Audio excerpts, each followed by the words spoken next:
inovasi Anda.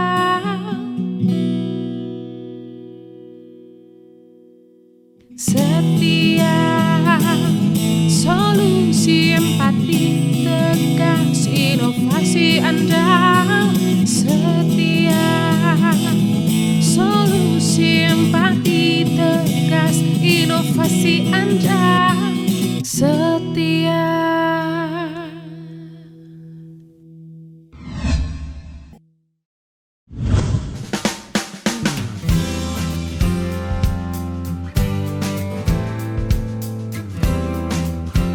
Pemirsa, apa kabar? Sehat dan semangat selalu ya.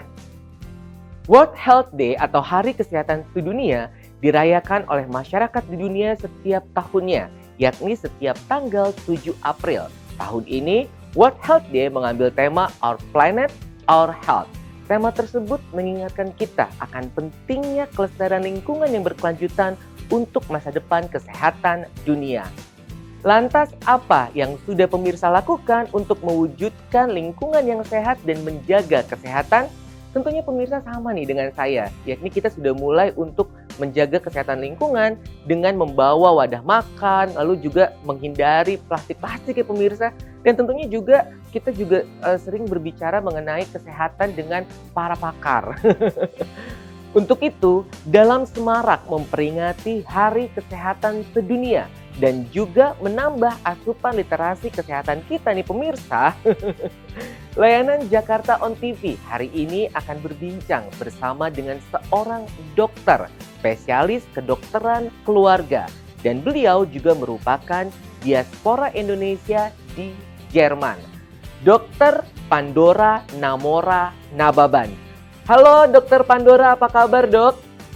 Halo Aldi, kabarnya alhamdulillah baik. Aldi gimana? Alhamdulillah, saya baik juga dok. Dok, dalam semarak memperingati Hari Kesehatan Sedunia, tentunya saya dan pemirsa lainnya Jakarta On TV ini penasaran nih dok dengan dunia kesehatan dan juga khususnya terkait dengan dokter spesialis kedokteran keluarga seperti profesi Dr. Pandora di Jerman saat ini dok. Tentunya kita semua kepo nih dok. Baik dok, kita akan berbicara mengenai hal tersebut, namun sebelum itu kita sapa pemirsa terlebih dahulu ya dok. Halo semuanya, apa kabar? Saya Dr. Pandora Namora Nababan. Saya dokter spesialis kedokteran keluarga di kota Nuremberg, di negara bagian Bavaria di Jerman. Dan saya Aldi, Anda sedang menyaksikan layanan Jakarta On TV. Inovasi Anda, solusi empati, tegas inovasi Anda, solusi empati, tegas inovasi Anda, solusi empati, tegas inovasi Anda, solusi empati, tegas inovasi Anda. Dokter Pandora, sejak kapan awal mula tertarik untuk menjadi seorang dokter? Dari kapannya pengen jadi dokter itu kayaknya bisa dibilang dari kecil. Jadi saya tuh ngeliatin mama saya, di mana mama saya praktek di rumah. Dulu tuh saya suka ngeganggu. Jadi kayak minta bilang ke mama, "Mah mau bantuin gitu." Kayak apa sih namanya? Ngebantuin bikin obat gitu, kayak apa sih namanya itu bikin puyer gitu. Nah dari situlah saya ada keinginan pengen jadi dokter. Cuman susah sih untuk dijelaskan apa yang mendorong saya untuk menjadi keinginan saya menjadi dokter. Tapi kayaknya karena saya melihat mama saya, itu sih kayaknya yang membuat saya pengen jadi dokter. Wah, jadi masa kecil dokter ini sangat dekat ya dengan ilmu kedokteran begitu ya. Tadi ibu dokter adalah seorang dokter begitu ya, dokter keluarga juga gitu ya dok ya. Wah, ini memang cita-cita menjadi seorang dokter nih menjadi cita-cita banyak anak nih dok. Termasuk saya dok, saya juga waktu masih kecil nih cita-citanya juga mau jadi dokter dok. Lalu gimana nih akhirnya dokter bisa memutuskan untuk menjadi seorang dokter dok? Jadi gini Aldi, waktu itu setelah lulus SMA kan zaman SPMB itu, nah, saya tuh pilihan kedua saya kedokteran gigi Karena waktu itu saya pengen banget jadi dokter, terus saya mikir ya udah saya pilih yang keduanya, dokter gigi aja deh gitu. Dokter umum tuh kan sedikit susah ya waktu mau SPMB tuh untuk terima. Nah ya udah akhirnya saya keterima di kedokteran gigi, sayangnya tidak diterima di kedokteran umum. Ya udah saya berpikir ya saya coba sajalah karena sama-sama jadi dokter kan gitu. Tapi pas saya ngejalaninnya kurang lebih tuh 2 tahun, kok kayaknya nggak sesuai dengan panggilan hati gitu. Tapi saya nggak merasa kecewa sih, maksudnya nggak ngerasa itu percuma. Karena dari 2 tahun itu saya belajar banyak dan bisa melihat ke diri saya sendiri sebenarnya saya pengen jadi dokter apa gitu. Jadi situlah jadi membuat saya lebih fokus untuk kejar cita-cita saya gitu. Dan saya juga ketemu teman-teman banyak yang teman-teman di kedokteran gigi itu yang dimana saya sangat menghargai dan sangat saya akan selalu saya kenang lah intinya bahwa itu pengalaman hidup yang berharga buat saya begitu. Gitulah Aldi ceritanya. Wah, menarik ya dok. Jadi dokter awalnya justru mengenyam pendidikan di Fakultas Kedokteran Gigi. Kemudian dokter memilih menjadi dokter umum sesuai dengan cita-cita dokter. Begitu ya dok ya? Lalu bagaimana ceritanya nih dok bisa sampai di Jerman nih dok?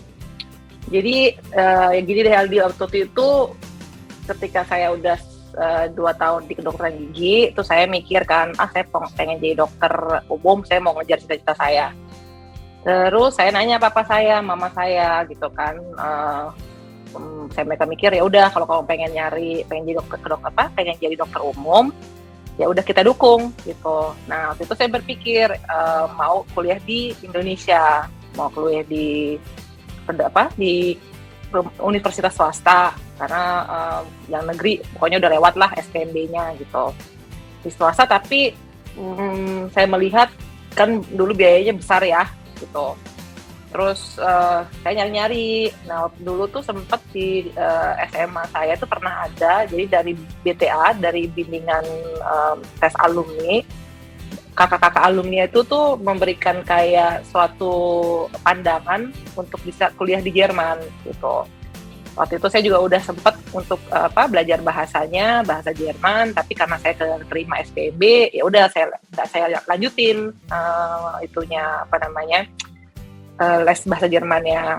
Nah, dan yang membuat saya akhirnya tuh pengen banget ke Jerman, ini pertanyaan yang selalu ditanyakan oleh kolega-kolega saya di sini dan juga beberapa pasien-pasien saya di sini, kenapa Jerman begitu.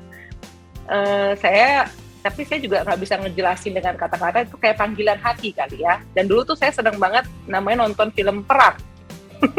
Gimana tuh film perang itu tuh kebanyakan juga dalam bahasa Jerman. Dan saya berpikir, wah bahasa Jerman bagus ya gitu. Itu sebenarnya pikiran sedikit salah karena bahasa Jerman itu susah ternyata.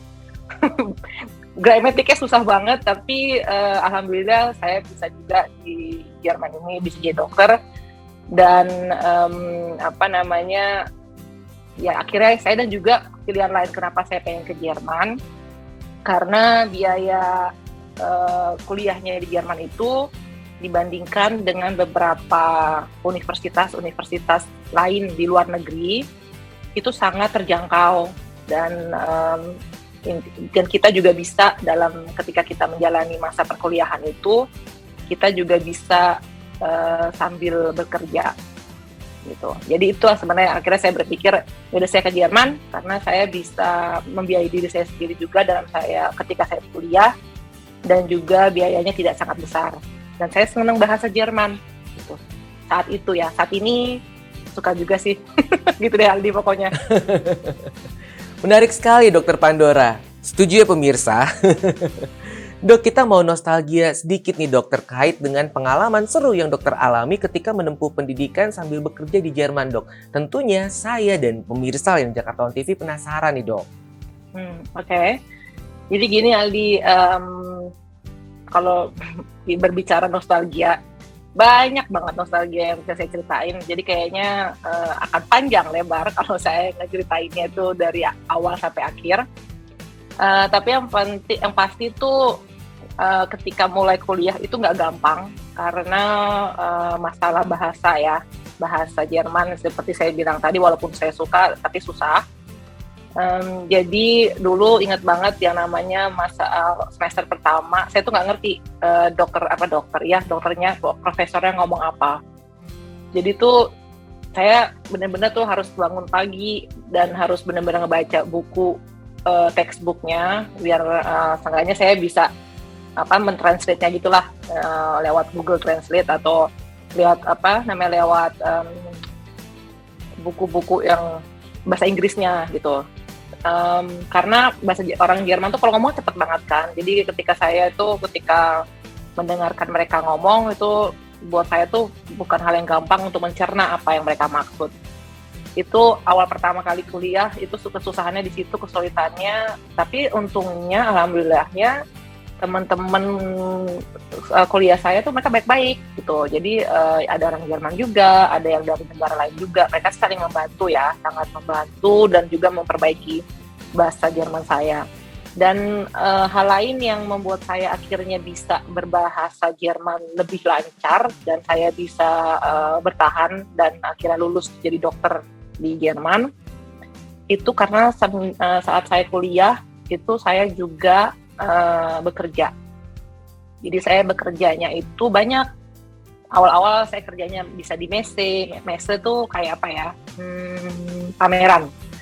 Terus saya juga kerja di rumah sakit. Itu saya kerja sebagai Extrawache atau Studentische Hilfskraft. Itu maksudnya saya membantu para suster untuk melakukan tugas mereka. Jadi adalah kalau misalkan tugas-tugas suster itu tuh sebenarnya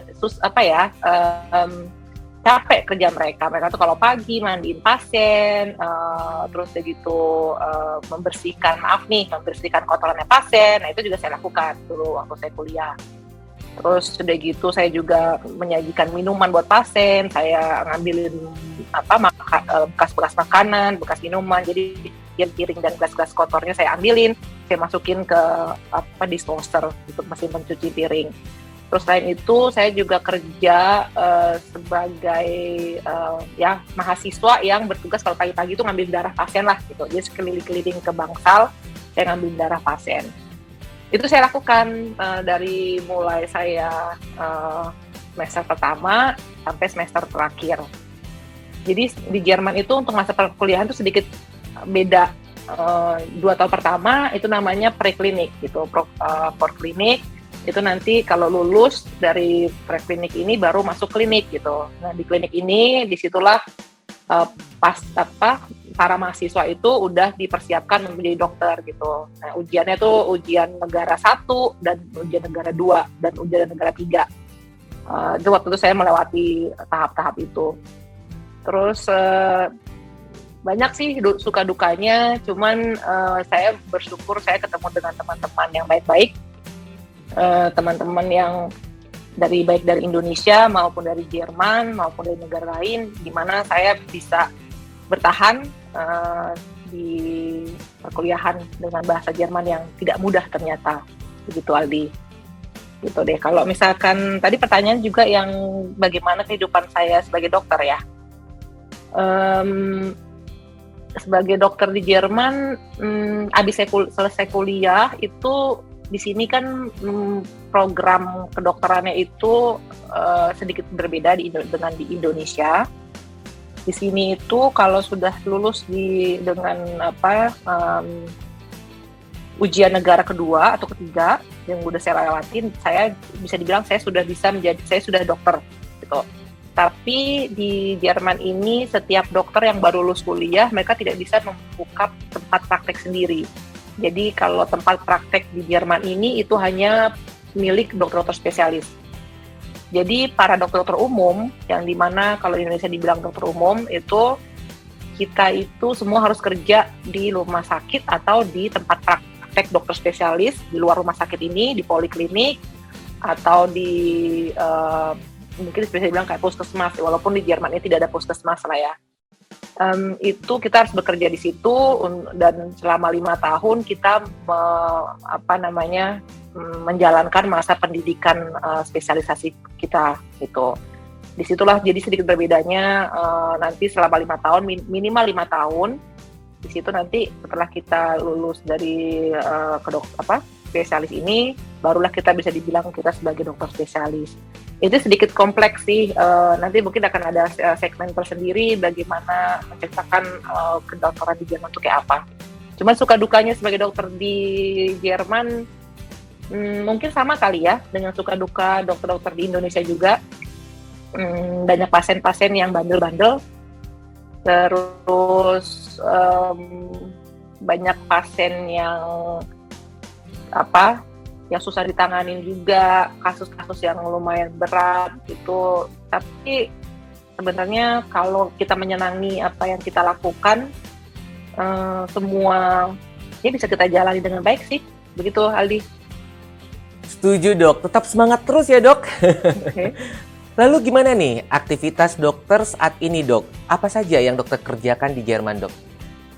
Oke. Jadi gini, Aldi, saat ini tuh saya ngerjain, saya tuh kerja sekarang di semacam klinik ya, poliklinik. Jadi bukan rumah sakit, tapi itu kayak seperti praktek dokter bersama kali ya, bisa dibilang. Jadi namanya MVZ, jadi itu Medizinische Versorgungszentrum gitu. Jadi Central Medical begitu. Nah, di situ saya kerja sebagai spesialis dokter keluarga atau family doctor, di mana itu pasien-pasiennya yang datang ke saya itu mereka tuh butuh Hausarzt. Jadi dokter keluarganya lebih kayak mendampingi pasien-pasien ini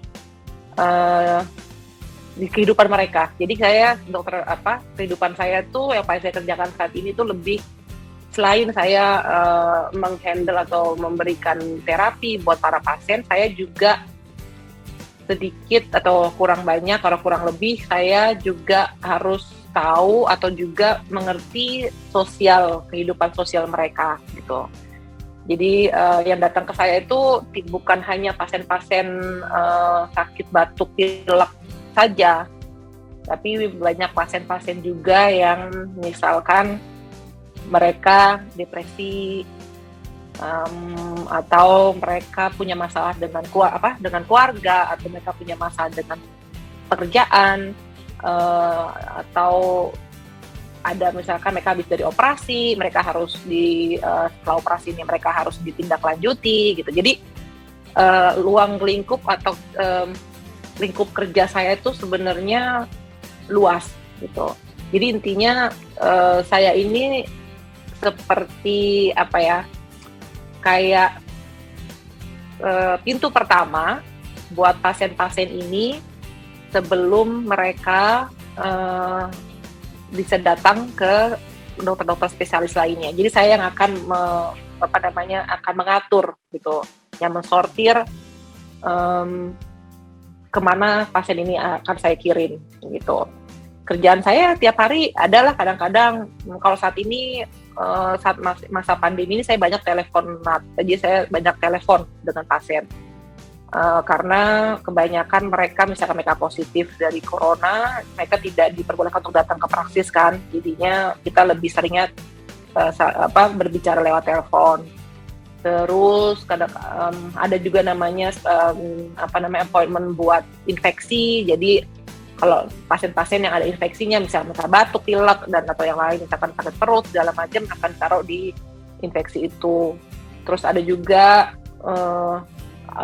yang seperti saya bilang tadi, atau kalau ada pasien yang datang dengan keadaan misalkan nih dia nggak bisa nafas gitu, terus kayak gitu nanti saya harus lihat nih, saya harus ECG, saya harus tulis ECG, jadi elektrokardiogram, saya harus ngambil darah, saya harus lihat ini pasien ini kenapa gitu. Kalau misalkan ternyata nanti saya lihat pasien ini, ternyata pasien ini nih bisa jadi serangan jantung gitu, ya itu nanti saya akan telepon dengan call center, emergency center. Saya akan nelfon mereka, saya bilang saya butuh ambulan dan saya butuh ada dokternya juga gitu. Nah biasanya kalau dalam keadaan darurat kayak gini, dalam keadaan ini kan harus dalam hitungan secepatnya ya. Kalau misalkan kalau stroke atau pasien yang serangan jantung atau pasien yang ada embolism di bagian paru-paru gitu, hal-hal yang gawat darurat itu saya tanganin gitu. Pasien-pasien biasanya datang dulu pertama kali ke dokter keluarga ini. Itulah kerjaan saya tiap hari. Nanti saya juga harus berhubungan dengan dengan kayak emergency. Ya pokoknya kerjaannya adalah melihatlah, pokoknya mensortir pasien-pasien. Nanti saya sortir pasien ini harus saya kirim kemana begitu. Ya kerjaan saya seperti itulah pokoknya kurang lebih. Begitu Aldi. Wah, menarik sekali Dokter Pandora. Tentunya saya dan pemirsa ini ingin mengetahui lebih dalam nih Dok terkait dengan spesialis kedokteran keluarga. Namun nampaknya kita harus jeda terlebih dahulu Dok. Boleh ya Dok ya? Ya setuju Aldi. Kita kembali sesaat lagi.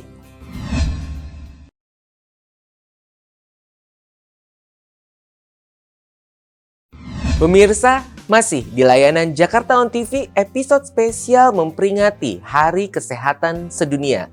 Dan kita juga masih terhubung secara virtual bersama dengan seorang dokter, spesialis kedokteran keluarga sekaligus diaspora Indonesia di Jerman.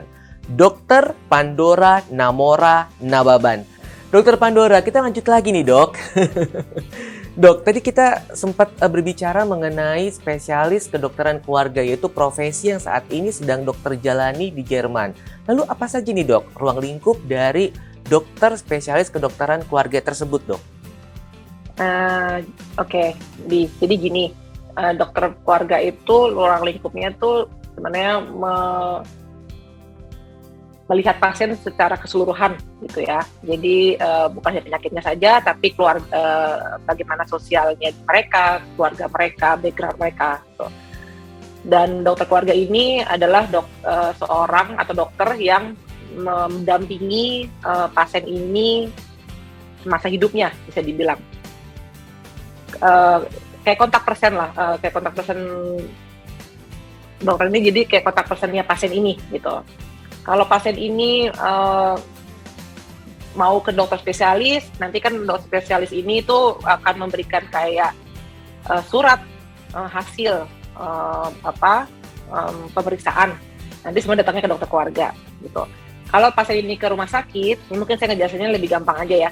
Kalau mau ke rumah sakit dikirim, nanti rumah sakit ini akan bertanya dokter keluarganya siapa gitu. Jadi mereka butuh kayak dokumen-dokumen atau medical history mereka sebelumnya, dan itu semuanya ada di dokter keluarga gitu.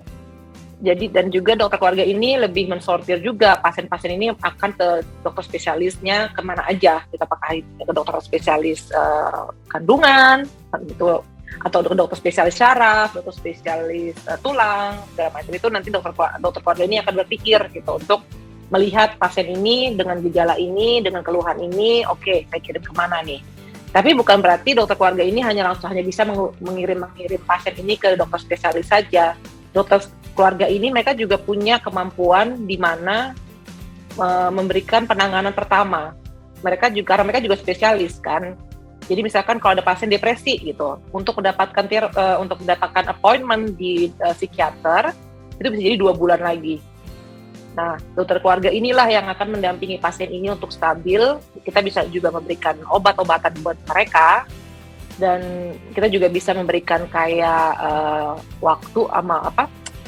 kita menyediakan waktu untuk pasien ini untuk buat mereka tuh bisa untuk konsultasi dengan kita juga sebagai hanya obrolan gitu. Jadi intinya kita menjembatani lah gitu. Dokter keluarga ini pentingnya di situ menjembatani juga antara pasien ini dan spesialis lainnya gitu. Jadi ya untuk menstabilkan pasien inilah gitu. Terus kenapa penting? Ya seperti yang saya sudah jelaskan tadi, penting karena dokter keluarga ini punya segala histori, punya segala rekam medik pasien, dan dokter keluarga ini juga sebagai dokter yang bisa bukan hanya menangani penyakit mereka, tapi juga bisa menjadi tempat curhat mereka. Begitulah. Karena itu gampangnya gitu. Karena dokter-dokter spesialis lain itu waktu mereka tuh sangat terbatas untuk mendapatkan appointment di dokter spesialis itu tuh berbulan-bulan gitu. Ke dokter keluarga lebih cepat gitu. Makanya kenapa dokter keluarga ini bisa dibilang juga kadang-kadang ya nggak enaknya sebagai dokter keluarga itu kayak sampahnya para dokter spesialis. Di mana dokter spesialis ini tidak ada waktu buat pasien, dokter keluarga inilah yang harus menangani pasien sampai mereka mendapat termin atau mendapatkan appointment di dokter spesialisnya gitu. Tapi ya memang seperti inilah gitu ruang lingkup kerja kita, dan pentingnya juga pasien ini tuh jadi kayak punya seseorang yang bisa diandalkan lah, jadi punya tempat cerita gitu, tempat bisa berkeluh kesah gitu. Itu Aldi, mudah-mudahan mengerti ya, sedikit mengerti ya tentang dokter keluarga. Susah kalau untuk ngejelasin secara detail, tapi itu ini intinya lah. Terus ada satu tambahan lagi nih di dokter keluarga, kenapa penting juga, apalagi di masa pandemi kayak gini ya, jadi itu kayak ada lapisan, ada sistem kesehatannya tuh sedikit berlapis. Sebelum mereka ke rumah sakit itu, dokter keluarga ini mempunyai andil yang besar juga buat para pasien yang misalkan kayak isoman atau mereka yang tidak harus dikirim ke rumah sakit. Jadi kitalah yang mengontrol gitu. Dan sistem kesehatan yang berlapis ini penting banget sebenarnya, karena jadi tidak menumpuk di satu tempat, nggak menumpuk di rumah sakit, karena rumah sakit kewalahan. Yang pastinya ya, kalau semua pasien yang sebenarnya bisa dirawat di rawat jalan, mereka ke rumah sakit gitu. Dan ini juga kemarin juga saya dapat email dari salah satu kayak ID-nya yang di negara bagian saya ini. Mereka juga bilang begitu, kalau sebisa mungkin kalau misalkan pasien ini kita bisa stabilkan di rumah, nggak harus dikirim ke rumah sakit, nah itu lebih baik gitu. Jadi mereka minta tolong lah intinya, karena waktu beberapa bulan yang lalu tuh rumah sakit di Jerman di negara bagian saya, khususnya di kota saya tuh sempat jadi lampunya tuh warna merah gitu. Jadi di sini ada sistem merah, kuning dan hijau. Nah sempat warna merah waktu itu. Nah di situ langsung bergeraklah para petinggi di kayak ID-nya Jerman lah ya. Itu langsung mereka meminta para dokter keluarga untuk bisa mensortir, untuk bisa menstabilkan pasien-pasien di rumah lah intinya begitu. Jadi ya ini bagus sih sistem kenapa dokter keluarga juga penting. Ya seperti saya bilang, mensortir gitu loh. Jadi kita juga berpikir mana yang harus dikirim dan mana yang harus kita tangani dengan sendiri. Begitu ditambahannya satu lagi tadi. Menarik dok. Jadi dokter spesialis kedokteran keluarga ini memiliki peranan yang penting ya dok ya untuk kesehatan keluarga. Karena dokter spesialis keluarga ini bisa melihat rekam jejak dari suatu kesehatan atau penyakit dalam suatu keluarga. Begitu ya dok ya? Iya Aldi, benar. Luar biasa dok. Lalu apa saja nih dok tantangan yang dihadapi ketika menjadi dokter spesialis kedokteran keluarga? Dan bagaimana dokter menaklukkan berbagai tantangan tersebut dok? Jadi gini di Jerman sebagai dokter keluarga itu kan seperti tadi aku udah saya jelasin, kita tuh menangani pasien secara keseluruhan. Jadi itu terus begitu kadang pasien datang ke tempat praktis dan dengan banyak keluhan gitu, atau keluhan ada satu tapi dengan satu keluhan ini bisa berbagai macam diagnosa. Jadi ya saya berusaha menjadi detektif untuk mencari tahu keluhan pasien ini yang paling pas diagnosanya apa ya gitu. Dan kedua, sebenarnya banyak sih tantangan-tantangan yang harus dihadapi dokter keluarga. Cuman yang menurut saya paling saat ini yang saya bisa jelasin ya tadi yang barusan ini saya jelasin, yaitu berusaha menjadi detektif untuk mencari tahu penyakit pasien ini apa. Dan kedua ya menangani pasien ini juga secara sosial lingkup mereka gitu loh. Jadi lingkup sosial mereka juga harus saya pertimbangkan, dan kadang-kadang saya juga harus membantu lingkup sosial mereka gitu. Cara saya menghadapi tantangannya ya biasanya saya misalkan nih pasien ini nggak bisa nafas gitu, ya udah saya harus pikir oke, dia nggak bisa nafas kenapa nih gitu. Jadi nanti akan ada pemeriksaan lebih lanjut di mana yang akan saya lakukan dengan sendiri saya akan tulis ECG-nya, saya bikin merekam buat paru-parunya, mungkin akan saya sonografi juga, saya ultrasound bagian perutnya, karena bisa jadi nggak bisa nafas, mungkin juga karena ada kalau di GERD ya, kayak gastritik gitu, bisa jadi karena itu. Jadi saya berusaha untuk mengeksklud lah kemungkinan-kemungkinan lainnya gitu. Kalau misalkan nanti ternyata apa yang bisa saya lakukan di praksis itu tidak bisa tidak menghasilkan diagnosa yang saya mau, biasanya nanti pasien ini saya kirim lagi ke spesialis lain, ke spesialis radiologi, misalnya saya CT scan atau saya ambil X-ray-nya gitu. Jadi ya tantangannya saya menghadapinya ya saya berusaha untuk mencari tahu penyakit media ini apa dengan melakukan tindakan-tindakan atau pemeriksaan lebih lanjut lagi gitu di. Semakin menarik ya pemirsa. Dok, saya jadi penasaran nih dok terkait dengan sistem pendidikan yang ada di Jerman nih dok, khususnya terkait dengan sistem pendidikan dalam proses spesialisasi kedokteran di Jerman. Seperti apa dok prosesnya? Ya jadi gini, kalau di Jerman itu tidak based on campus tapi wilayah, tapi sebenarnya lebih kayak hospital based sih. Dan itu tuh kayak di hospital based, jadi melakukannya pendidikan kedokteran spesialis itu lebih di rumah sakit atau enggak di tempat praktek dokter spesialis ya, di praksis di tempat praktek dokter spesialis.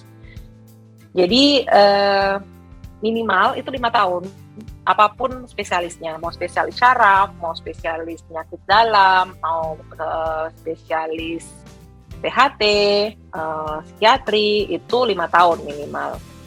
Dari 5 tahun ini ada masa residensi yang harus dijalani. Misalkan gampangnya kalau saya ya, dokter keluarga, dari 5 tahun ini saya harus minimal 2 tahun di bagian penyakit dalam di rumah sakit. Jadi intinya saya juga ada spesialisasi penyakit dalam juga, kurang lebih gitu. 1 tahun saya di bagian stroke waktu itu, syaraf. Nanti jadinya ada untuk nyambil penyakit jadi dokter spesialis dokter keluarga ini 1 tahun terserah mereka mau di bagian apa. Bisa mau di bagian surgery, mau di bagian ortopedik, atau mau di bagian anak, itu boleh. Nanti akan dihitung lah untuk masa pendidikan residensi. Setelah itu 18 bulan saya harus masa residensi saya di dokter keluarga.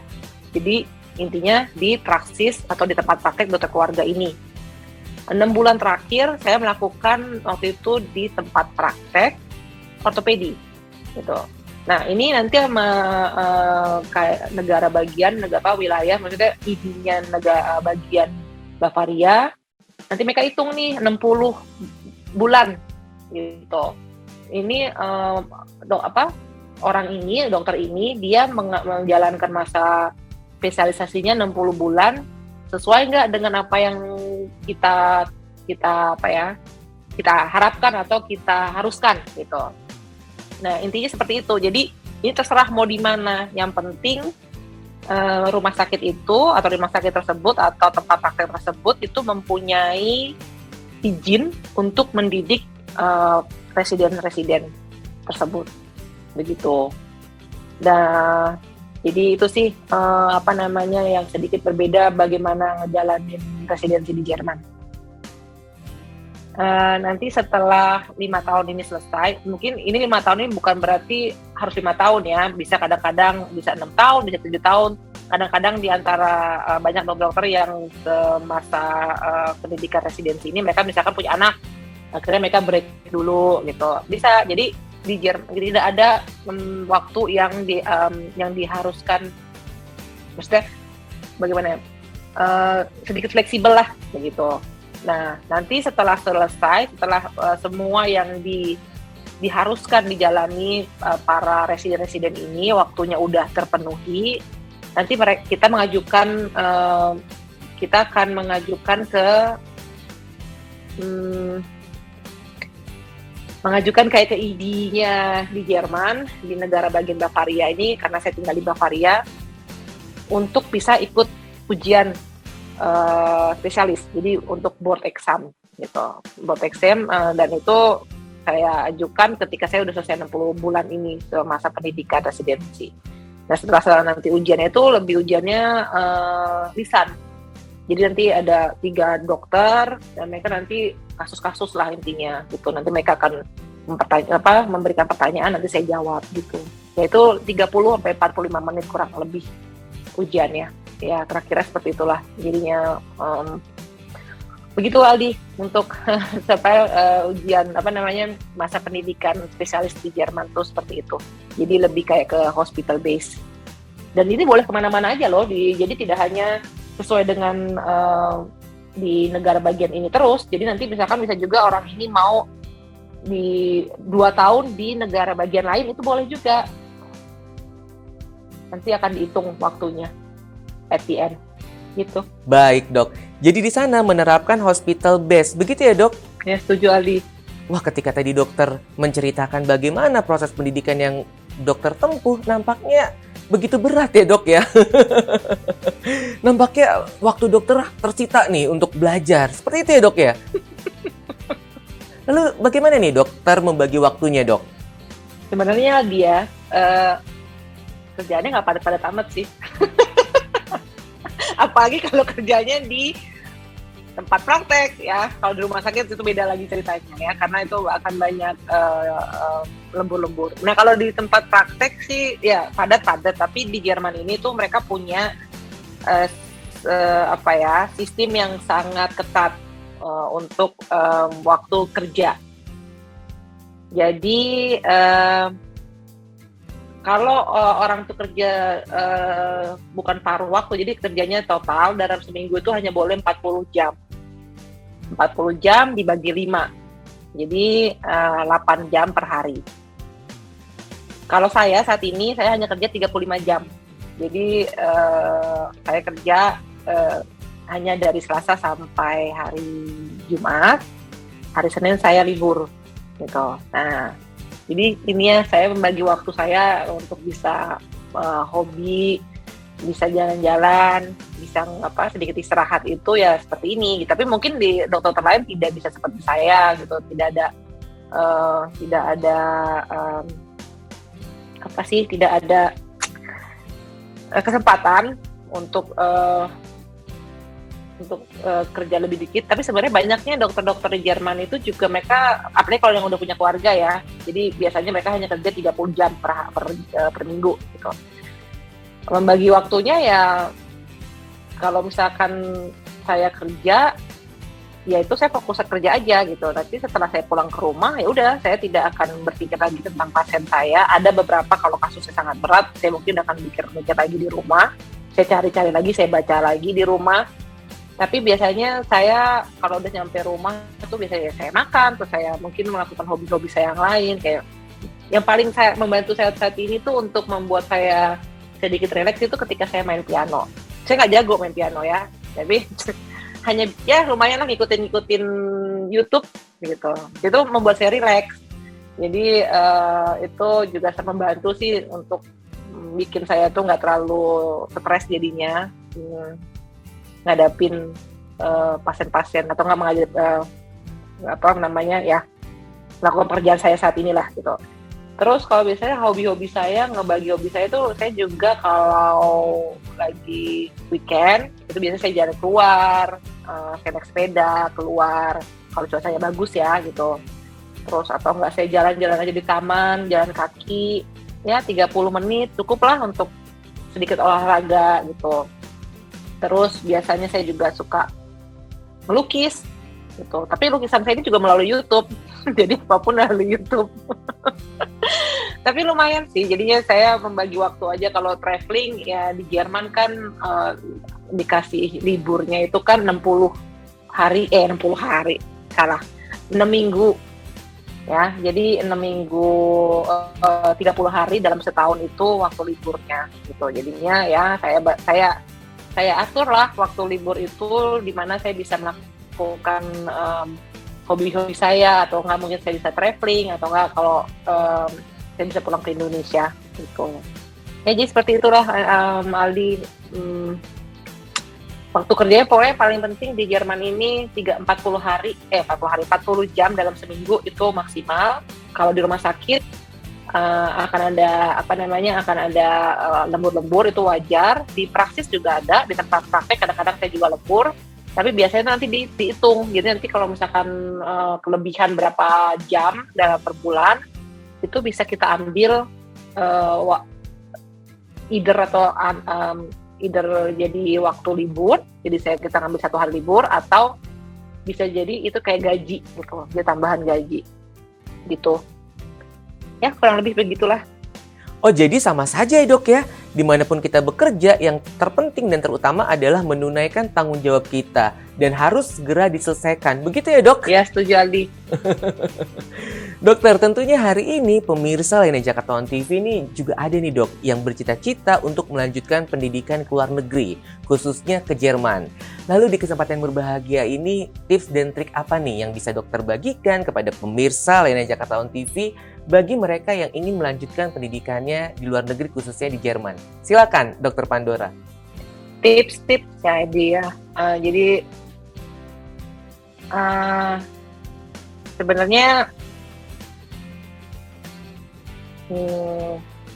satu hal sih yang pasti, kalau memang mempunyai atau ada cita-cita, ada keinginan yang emang dari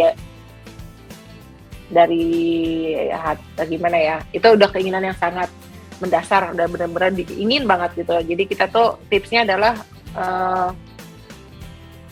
apapun, sesusah apapun ngejalaninnya, kalau memang itu kita menyukainya, pasti itu nanti juga akan kita kerjanya akan lebih gampang gitu. Di Jerman ini fair gitu kalau mau kuliah. Jadi selama kita semangat, selama kita gigih, selama kita ada kemauan, itu tuh insya Allah tuh akan lancar-lancar aja gitu. Kalau kita punya kemauan untuk berjuang, mau susah-susah dulu, apapun tantangan yang dihadapi di depan mau kita jalanin, dan kita tuh tidak malu untuk tidak malu untuk bekerja, atau tidak malu untuk mensupport diri sendiri, walaupun mungkin pekerjaannya bukan pekerjaan yang kita harapkan lah gitu. Selama kerjaan ini halal ya, itu juga bisa menjadi pembelajaran dan juga menjadi nilai tambah untuk menjadi lebih dewasa secara pribadi. Karena di Jerman ini kalau tips yang saya bisa kasih tahu, atau yang mungkin saran kali ya, Jerman ini masuk kuliah itu gampang, keluar tapi susah gitu. Banyak orang-orang yang akhirnya tidak lulus, banyak kan orang Indonesia tidak lulus, atau banyak kan juga negara-negara lain tidak lulus, itu mereka ketika kuliah. Karena mereka masuk kuliah, tapi akhirnya mereka tuh bukannya semangat untuk kuliah, akhirnya mereka malah lebih banyakkan kerja sampingan gitu. Karena gampang juga di Jerman itu untuk kerja sampingan gitu. Jadi makanya harus punya kemauan yang besar lah gitu, dan harus tekun dan gigih, dan gak gampang menyerah gitu. Kalau mau sukses dan mau kuliah ke Jerman tuh seperti itu. Karena di sini ya seperti itu, dibilang karena gratis juga, sekarang udah mulai gratis lagi ya kuliahnya gitu. Jadinya harus semangat lah untuk ngejalaninnya, biar nanti itu bisa lulus, dan akhirnya juga bisa benar-benar selesai kuliah, dan mungkin bisa master dan bisa kerja di Jerman juga. Di Jerman ini mereka tuh individual orang-orangnya gitu. Jadi kalau kita sebagai individu itu sudah terlihat sangat mapan, maksudnya kita juga orangnya sangat mandiri, di situ kita bakalan benar-benar bisa sukses di Jerman. Oh iya Di, hampir kelupaan yang paling penting. kalau mau kuliah dan mau kerja di Jerman harus bisa bahasa Jerman. Soalnya di sini kalau nggak bisa bahasa Jerman nggak akan bisa komunikasi gitu. Bisa sih dengan bahasa Inggris, tapi bahasa Jerman paling penting kalau untuk kuliah dan mau kerja di Jerman. Kalau di Indonesia mau mau kursusnya bisa di Goethe Institute. Waktu itu saya juga di sana, dan ada banyak lagi lah yang lainnya yang bisa dijadikan tempat untuk kursus di Indonesia, di Jakarta, di kota-kota lain tentunya juga pasti ada. Begitu nih. Kita kembali setelah yang satu ini.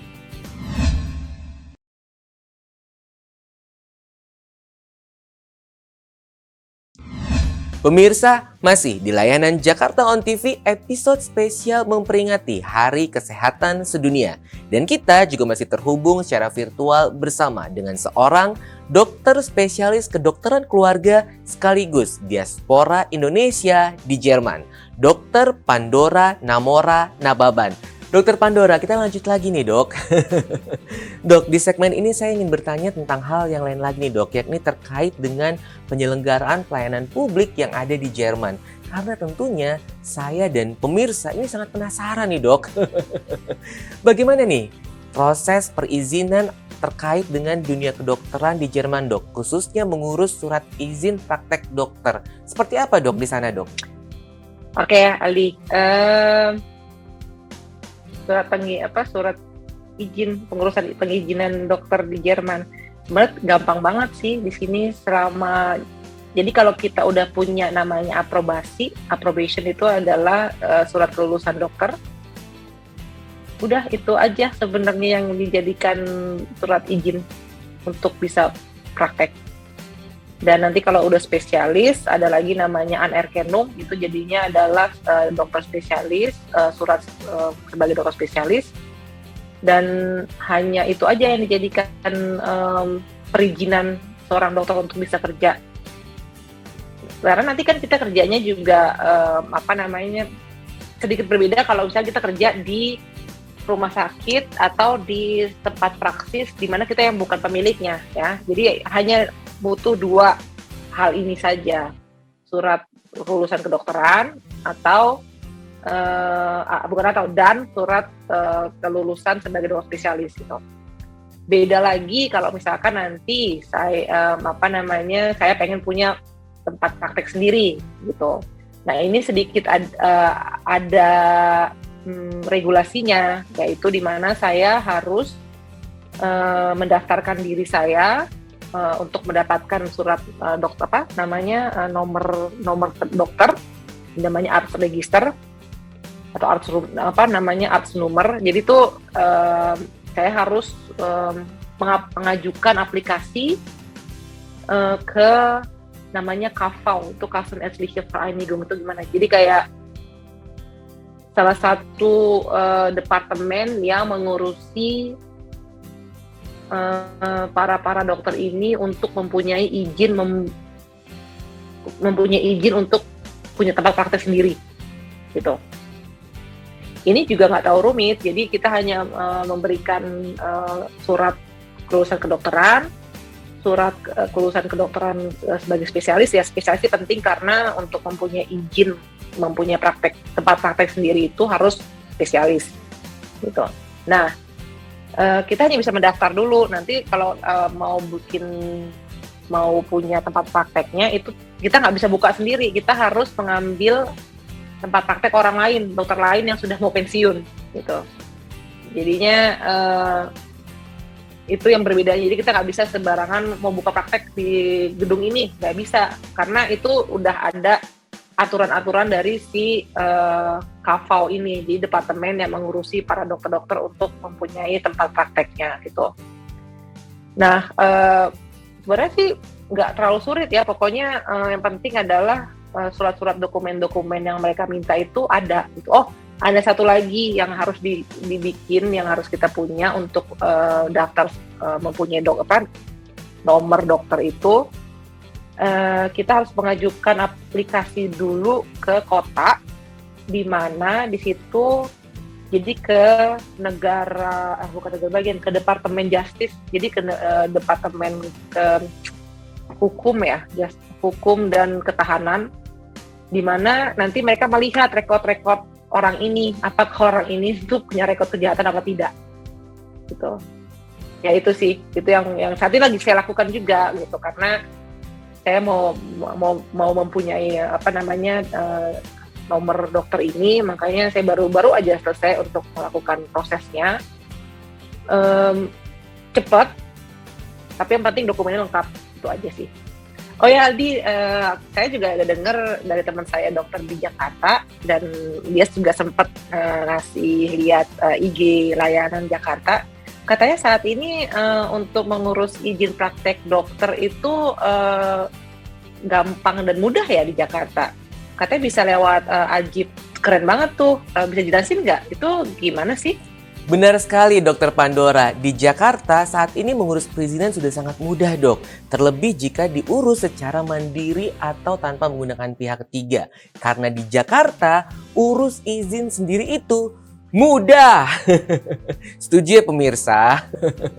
Baik Dokter Pandora, terkait dengan inovasi layanan antar jemput izin bermotor atau AJIB, merupakan inovasi layanan yang dihadirkan oleh pemerintah Provinsi DKI Jakarta melalui Dinas Penanaman Modal dan Pelayanan Terpadu Satu Pintu DPMPTSP Provinsi DKI Jakarta, di mana petugas AJIB dapat melakukan pendampingan atau asistensi permohonan perizinan mulai dari tahap permohonan sampai dengan izin diterbitkan atau end-to-end proses secara langsung di rumah atau di kantor pemohon. Layanan AJIB adalah gratis. Urus izin di Jakarta, diajibin aja. Seperti itu Dokter Pandora. Menarik. Kita lanjut lagi ya dok. Nah ini ada hal menarik nih dok yang ingin saya tanyakan dok, yakni terkait dengan Instagram dan juga YouTube Dokter Pandora bersama dengan teman-teman nih dok. Hours Doctor Diary. Ini saya termasuk penonton setia nih dok. Ini keren banget dok channelnya dok, luar biasa dok. Bagaimana nih awal mula pembentukan konten tersebut dok? Oke, makasih banget ya Aldi udah nonton. Itu sebenarnya itu iseng-iseng awalnya. Udah lumayan lama vakum juga, kita jarang banget bikin konten terbaru karena sama-sama sibuk.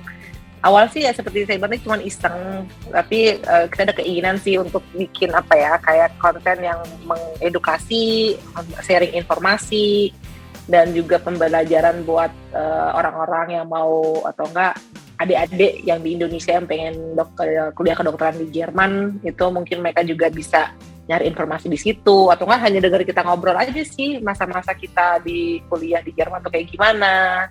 Terus kurang lebih juga apa yang tadi kita obrolin, bagaimana kehidupan kita sebagai dokter di Jerman, tantangan-tantangan kita tuh apa aja gitu. Jadi kayak ngobrol santai sih sebenarnya dokter Our Doctor Diary ini. YouTube-nya juga. Ya tapi ya memang jarang kita update ya. Tapi kalau kalian mau nonton dan tertarik, biar kita banyak subscribe-nya, tolong boleh kalau mau tolong ditonton. Nanti kalau yang nontonnya banyak, nanti kita update lagi deh yang baru-baru ya. Oh ya, jadi kita itu maksudnya yang intinya itu dua, saya dan teman saya namanya Andina Bokmayer, dia dokter spesialis tenaga kerja, masuk ke tenaga kerjaan. Kita berdua ini yang mempunyai ide, tapi nanti itu kita akan kolaborasi juga ke dokter ama dokter Indonesia lainnya. Jadi ada dokter keluarga juga yang di Berlin, ada teman saya juga dari SMA, dokter Ray Charma. Nah, dokter Ray Charma ini dia juga udah punya praksis, udah punya tempat praktek sebagai dokter kulit di Kota Nuremberg. Nah, nanti ada kolaborasi sama dia mungkin untuk melihat bagaimana tentang masalah-masalah kecantikan, masalah-masalah kulit gitu. Makanya stay tune ya di YouTube Our Doctor Diary saya dan teman-teman saya. Terima kasih. Semakin menarik ya pemirsa. Dokter Pandora, apa nih rencana ke depan yang akan dokter lakukan? Rencana saya di tahun ini saya mau pulang ke Indonesia. Saya pengen rencana tahun ini ya kan saya baru lulus dokter spesialis ya. Jadi saat ini sih rencana tahun ini saya nggak mau muluk-muluk, pengen ini aja dulu sih, pengen nyari pengalaman dulu di tempat saya kerja saat ini sambil saya belajar.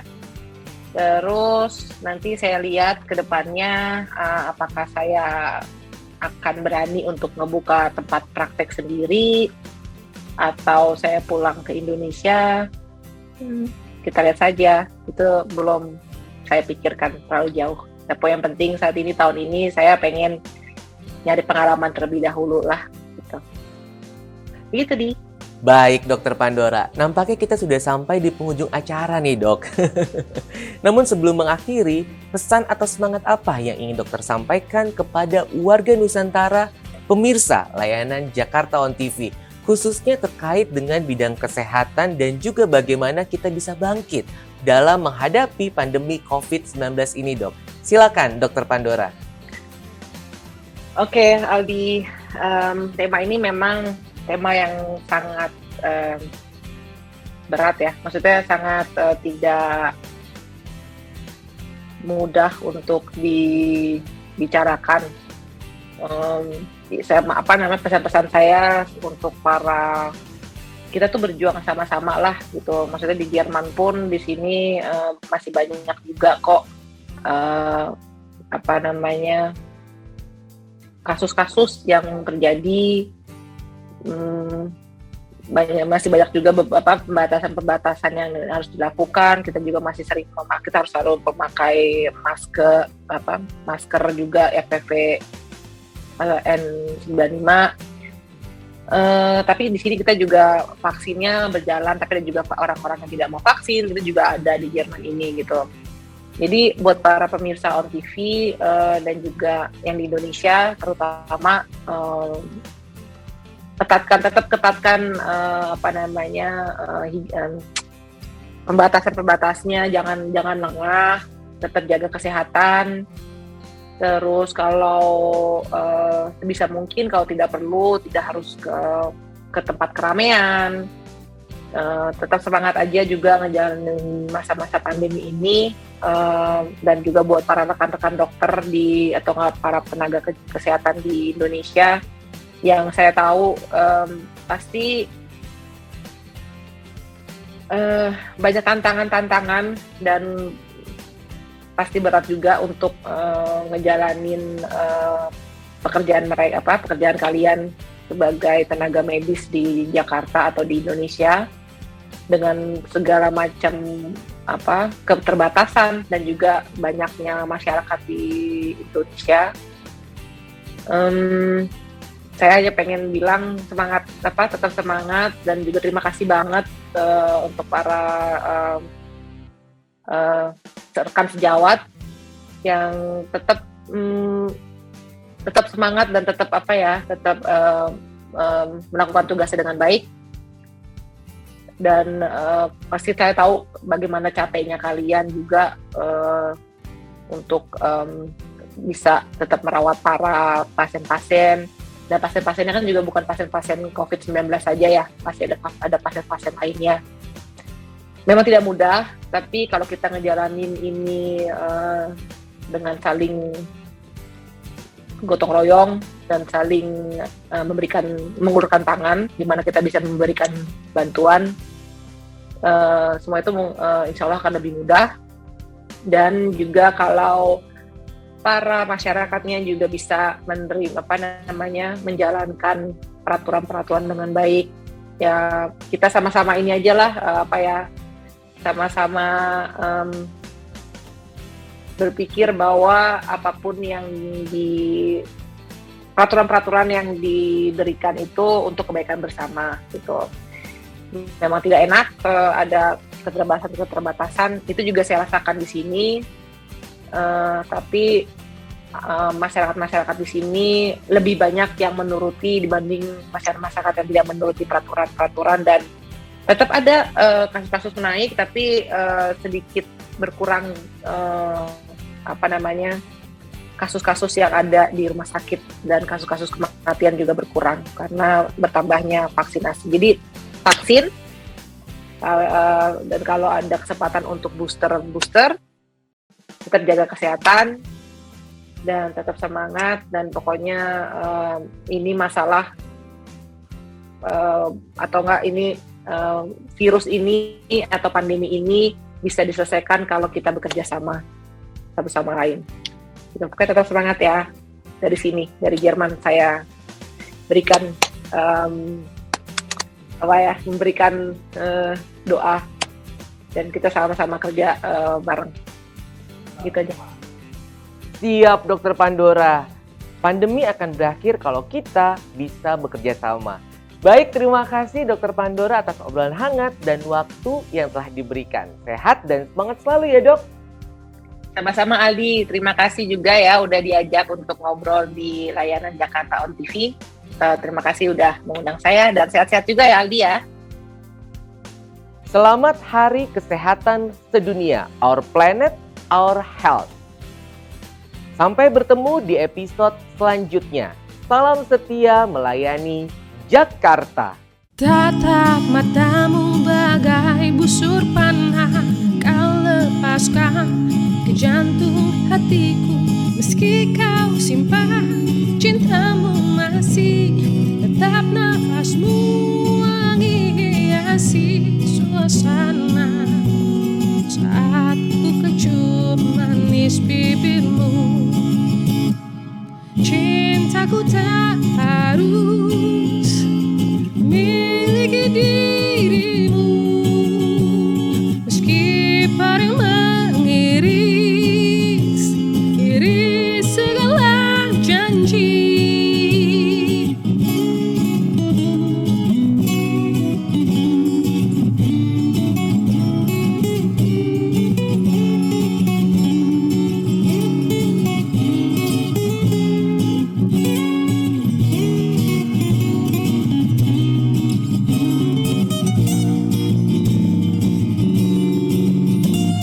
Malam-malamku bagai malam seribu bintang yang terbentang di angkasa.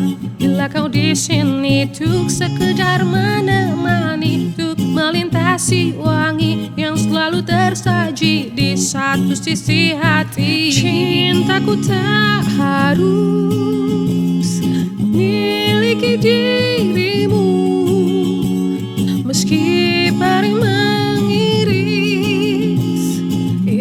segala janji. Cha-la-la-la-la, cha-la-la-la-la, cha-la-la-la-la, cha-la-la-la-la.